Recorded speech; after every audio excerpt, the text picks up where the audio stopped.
نو دوه خبرې پکې ګورئ چې کوم خاندان کې مینه ډېرې او بچي ډېر دا نبی علیه السلام فرمایي ته وایي ما ته به څنګه پته لګي چې په دې کې مینه ډېره نو نورې خویندې به یې نه واده شي وایي نه خویندې نشته که نه یوه ده نو د پلار خویندې به یي که نه د مور خویندې نه ګورې د پلار خویندې وګوره چې هغې کې محبت شته که نه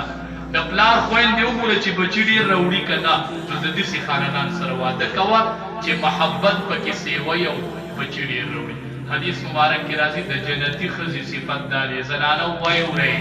چې وی کله دې نه خاوند خفه شي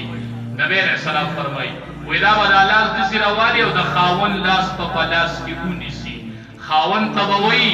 په ما خوب حرام دی چې د څو پورې ته رانه رضا شي نه دې خاوند دا بیا کوربان شي که دې کې تعویض ته ضرورت شته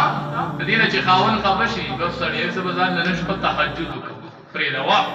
خاوند پسې به ور رابند کړي او په تهجدو به ودرېږي زه هم تا ټوله شپه تهجد وکړم سهار راشه د عالم نه تپوس وکړه چې په دې بېګا تهجدو الله څه راکړي دي عالم به درته وایي لعنتها الملائکة حتی تصبح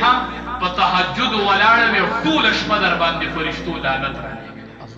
هلته خاوند خفه خاوند ناراضه ټوله شپه در باندې لعنت وایي